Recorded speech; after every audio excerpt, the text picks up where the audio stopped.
मुंबई पहुंची CBI team ने Sushant case की जांच शुरू की। सुशांत के कुक नीरज से सीबीआई पूछताछ कर रही है। सीबीआई की टीम पहुंचने के बाद सुशांत की बहन श्वेता ने उम्मीद जताई कि अब जांच तेजी से होगी। सुशांत केस में फॉरेंसिक एक्सपर्ट की टीम भी घटना का रिक्रिएशन करेगी। रिया और महेश भट्ट के बीच हुई व्हाट्सएप चैट सामने आने के बाद सुशांत से रिश्ता खत्म करने की रिया के फैसले को महेश भट्ट ने समर्थन दिया। तेलंगाना के श्रीशैलम में एक पावर प्लांट में आग लगने से कई लोग फंस गए, जिन्हें काफी मशक्कत के बाद निकाला गया। 24 घंटे में करीब 69,000 कोरोना मरीज सामने आने के बाद आंकड़ा 29 लाख के पार हो गया है। एक स्टडी के मुताबिक कुल्ला किए हुए पानी से भी कोरोना टेस्ट किया जा सकता है।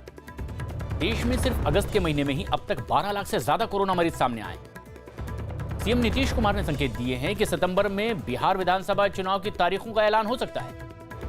एक आतंकी संगठन ने बारामूला हमले का एक वीडियो जारी किया, जिसमें 3 जवान शहीद हो गए थे। मौजूदा राजनीतिक हालात पर शनिवार को होने वाली कांग्रेस वर्किंग कमेटी की बैठक टाल दी गई। चेन्नई में करीब 39 लाख रुपए की विदेशी मुद्रा जब्त की गई। भारत नेपाल विवाद के बीच लिपुलेख इलाके में चीन मिसाइल तैनात करने की कोशिश कर रहा है। आईटी संसदीय स्थायी समिति की बैठक 1 और 2 सितंबर को होगी। इस बैठक के बाद 2 सितंबर को समिति फेसबुक अधिकारियों का रुख भी सुनेगी। संसद के अध्यक्षों के विश्व सम्मेलन में कश्मीर का राग अलापने पर भारत ने आतंकवाद का समर्थन करने वाले इमरान खान को कड़ा जवाब दिया। अंतर्राष्ट्रीय क्रिकेट से संन्यास लेने वाले सुरेश रैना ने पीएम मोदी की चिट्ठी का जवाब देते हुए उन्हें धन्यवाद दिया। सुप्रीम कोर्ट ने अवमानना मामले में दोषी प्रशांत भूषण को उनकी जवाब देने के लिए कुछ और वक्त दिया। भारत और चीन के बीच फिर हुई बैठक में दोनों देशों ने एलएसी पर शांति बनाए रखने पर सहमति जताई। राजस्थान बीजेपी ने पार्टी के उन 4 विधायकों से जवाब मांगा जो पिछले दिनों विधानसभा में विश्वास मत के दौरान गायब थे। बिहार सरकार ने निजी अस्पतालों में कोरोना के इलाज के लिए खर्च की रकम अब तय कर दी। आंध्र प्रदेश के चित्तूर में अमोनिया गैस लीक होने से 20 लोगों की तबीयत बिगड़ने पर उन्हें इलाज के लिए अस्पताल में भर्ती कराया गया। यूपी विधानसभा में आज 16 बिल पेश किए जाएंगे। राजस्थान के 8 जिलों में बारिश का ऑरेंज अलर्ट जारी किया गया है। यूपी के गोंडा में बदमाशों ने एक दुकान में लूटपाट की। उत्तराखंड के पिथौरागढ़ में एक मकान गिरने से 3 लोगों की मौत हो गई। कोरोना संकट की वजह से राजस्थान में बड़े अफसरों से लेकर कर्मचारियों का एक दिन का वेतन कट सकता है। यूपी के देवरिया से बीजेपी विधायक जन्मेजय सिंह का निधन हो गया। वो काफी वक्त से बीमार थे। यूपी के बलिया में मास्क न लगाने पर लोगों की पिटाई करने वाले एसडीएम को सीएम योगी ने सस्पेंड कर दिया। बिहार के गोपालगंज में सारण बांध की मरम्मत कर रहे एक मजदूर की मौत हो गई। मध्य प्रदेश के विदिशा मेडिकल कॉलेज में वार्ड बॉय के 80 पदों की भर्ती के लिए हजारों लोगों की भीड़ जुट गई। उत्तर प्रदेश के मेरठ में प्लास्टिक का सामान बनाने वाली एक फैक्ट्री में भीषण आग लग गई। दिल्ली सरकार ने एक्साइज विभाग को होटल और रेस्टोरेंट में शराब बेचने की इजाजत मांगी। आगरा में ताजमहल और लाल किले को छोड़कर दूसरे सभी स्मारक 1 सितंबर से खुल जाएंगे। जम्मू कश्मीर के उपराज्यपाल मनोज सिन्हा ने रियासी जिले का दौरा कर वहां चल रहे विकास कार्यों की जानकारी ली। बिहार के आरा में खराब सड़क के विरोध में लोगों ने दिए जलाए और रंगोली बनाकर प्रदर्शन किया। मध्य प्रदेश सरकार ने राज्य में 56 लाख से ज्यादा छात्रों के खाते में मिड डे मील की रकम ट्रांसफर कर दी। उत्तर गुजरात में भारी बारिश की चेतावनी जारी की गई है। यूपी के जिलों में कैदियों के मोबाइल इस्तेमाल करने पर 3 से 5 साल तक की सजा हो सकती है। बिहार के बेतिया में कुछ बदमाशों ने एक फाइनेंस कंपनी के कर्मचारी से करीब 2 लाख रुपए लूट लिए। पंजाब में कोरोना मरीजों की संख्या बढ़ने के बाद सभी 167 शहरों में नाइट कर्फ्यू शाम 7 से सुबह 5 तक रहेगा। विदेश मंत्रालय ने जानकारी दी कि वंदे भारत मिशन के तहत 11,20,000 से ज्यादा भारतीयों को स्वदेश लाया गया। मौसम विभाग ने अगले 24 घंटे में मध्य प्रदेश के कई जिलों में भारी बारिश की चेतावनी दी है। उत्तर प्रदेश में इटावा के पास लखनऊ आगरा एक्सप्रेसवे पर बस पलटने से 3 यात्री घायल हो गए। रायपुर में आयकर विभाग ने हवाला से जुड़े होने के शक में एक स्टील कारोबारी के यहां छापेमारी की। अहमदाबाद के रणवीर देसाई ने 1 मिनट में 24 बर्फी पुलअप्स लगा करके वर्ल्ड रिकॉर्ड बनाया। आंध्र प्रदेश के गोदावरी में सबरी पुल से टकराए एक नाव के डूबने के बाद 2 लोग बच गए, एक आदमी लापता है। ओडिशा के कालाहांडी में 10 लाख के नशीले पदार्थ के साथ 2 लोगों को गिरफ्तार किया गया है। कर्नाटक के मैसूर जिले में कोरोना ड्यूटी में तैनात एक डॉक्टर ने आत्महत्या कर ली। कर्नाटक में 21 सितंबर से विधानसभा सत्र की शुरुआत होगी। केरल में कोरोना खतरे के बीच एक जिले से दूसरे जिले के लिए बसें चलनी शुरू हो गई हैं। हिमाचल प्रदेश सरकार ने राज्य में 228 नई पंचायतों के गठन को मंजूरी दी। केरल के इडुक्की में नेशनल पार्क को 5 महीने बाद लोगों के लिए खोल दिया गया है। कोरोना से ठीक हो चुके तमिलनाडु के पूर्व मंत्री और डीएमके नेता ए रहमान का 77 साल की उम्र में चेन्नई में निधन हो गया। केरल के कुछ डॉक्टरों ने हाई कोर्ट में एक याचिका दाखिल की और उनका वेतन देने के लिए राज्य सरकार को निर्देश देने की मांग की।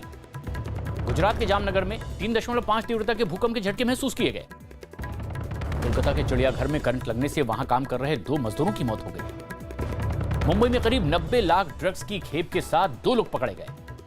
पंजाब सरकार ने राज्य में 31 अगस्त तक सभी कार्यक्रमों पर रोक लगाने का आदेश दिया। हालांकि शादी समारोह को इससे अलग रखा गया। दिल्ली के पास गौतम बुद्ध नगर में नहर में नहाते समय एक लड़का डूब गया। केरल विमान हादसे के बाद वहां राहत और बचाव के लिए 26 लोगों की कोरोना रिपोर्ट पॉजिटिव आई है। कोरोना संकट की वजह से दुबई में फंसे कई मजदूर पश्चिम बंगाल की सिलीगुड़ी लौट आए। गुजराती एटीएस ने 2006 में अहमदाबाद में हुए बम धमाकों के एक और आरोपी को पकड़ लिया है। स्वामी अवधेशानंद गिरी ने पालघर में हुई साधुओं की हत्या की जांच सीबीआई से करवाने की मांग। छत्तीसगढ़ सरकार ने निजी स्कूलों की फीस पर लगाम लगाने के लिए कानून बनाने का फैसला किया है। मणिपुर में सुरक्षा बल ने 9 और जवान कोरोना पॉजिटिव पाए गए। पंजाब में कंटेनमेंट जोन में 27% से ज्यादा लोगों के शरीर में एंटीबॉडी मिली है, जिसका मतलब यह हुआ कि ये सभी कोरोना की चपेट में आने के बाद ठीक हो गए। खबर है कि वेतन न मिलने से नाराज गो एयर के 6 बड़े अधिकारियों ने नौकरी छोड़ दी है। मेघालय सरकार ने कोरोना की वजह से एक और अहम फैसला लिया, जिसके तहत सितंबर, अक्टूबर और नवंबर के पहले हफ्ते में राज्य में जाने से सभी रास्ते बंद रहेंगे। हरियाणा के भिवानी में पुलिस ने एटीएम चोरी का एक आरोपी पकड़ लिया है। केरल के इडुक्की में जमीन खिसकने से हुए हादसे में 65 लोगों की मौत हो गई है। दिल्ली के पास गुरुग्राम में 3 दोस्तों की हत्या कर दी गई, जिस पर आपराधिक केस भी दर्ज किया गया है। गुजरात सरकार ने किसानों ने खेती लायक जमीन खरीदने की मंजूरी दी है, लेकिन इसका इस्तेमाल निजी फायदे के लिए नहीं किया जाएगा। छत्तीसगढ़ सरकार ने विधायकों को मिलने वाले यात्रा खर्च दोगुना कर दिया है। हिमाचल प्रदेश के ऊर्जा मंत्री सुखराम चौधरी की गाड़ी का शिमला में चालान काट दिया गया। वो कोरोना से ठीक होने के बाद अस्पताल से घर जा रहे थे, लेकिन उनके ड्राइवर पर ट्रैफिक नियमों के उल्लंघन का आरोप लगा। धोखाधड़ी के आरोप में गिरफ्तार किए गए ट्रंप के पूर्व सलाहकार स्टीफन बैनन की आज कोर्ट में पेशी होगी। जर्मनी और इजराइल की सेना ने पहली बार साझा युद्धाभ्यास किया है। अमेरिकी राष्ट्रपति डोनाल्ड ट्रंप ईरान पर दोबारा सभी प्रतिबंध लगवाना चाहते हैं। दक्षिण अफ्रीकी देश पेरू में भी कोरोना वैक्सीन पर ट्रायल शुरू हो गया है। भारत और इजराइल ने अपने लोगों के बीच संपर्क को और बढ़ाने के लिए एक सांस्कृतिक समझौते पर हस्ताक्षर किए। जर्मनी की चांसलर एंजेला मर्केल और फ्रांस के राष्ट्रपति इमैनुअल मैक्रों ने हाथ जोड़कर एक दूसरे का अभिवादन किया है। जापान ने एक ऐसा मास्क बनाया है जो वायरस को रोकने के साथ साथ भाषा को भी बदल सकेगा। बर्लिन में एक गाड़ी की ट्रेन से टक्कर होने के बाद गाड़ी चला रही महिला की मौत हो गई। अल्जीरिया में कोरोना वायरस की वजह से बंद हुए रेस्टोरेंट करीब 5 महीने बाद फिर से खोल दिए गए। अमेरिका ने यूएई की 2 कंपनियों पर प्रतिबंध लगाया, क्योंकि उन पर ईरान की निजी विमान कंपनियों की मदद का आरोप। यूरोप के देश बेलारूस में तनाव के बीच में राष्ट्रपति ने दोबारा चुनाव करवाने से इनकार कर दिया है। पाकिस्तान के पीएम इमरान खान ने दावा किया है कि सऊदी अरब से उनके रिश्ते अभी भी बेहतर हैं और दोनों देशों में कोई मतभेद नहीं है। अमेरिकी राष्ट्रपति डोनाल्ड ट्रंप ने संयुक्त राष्ट्र से ईरान पर फिर से सारे प्रतिबंध लगाने की मांग की। खबर है कि अमेरिका से बढ़ते तनाव के बीच में अब चीन ने दक्षिण चीन सागर में युद्धपोतों और पनडुब्बियों की संख्या बढ़ा दी है। अमेरिका में नफरत फैलाने वाले करीब 4 लाख वीडियो टिकटॉक से हटा दिए गए।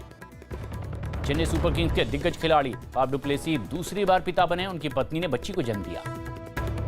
आईपीएल में खेलने के लिए किंग्स 11 पंजाब और राजस्थान रॉयल्स की टीमें दुबई रवाना हो गई हैं।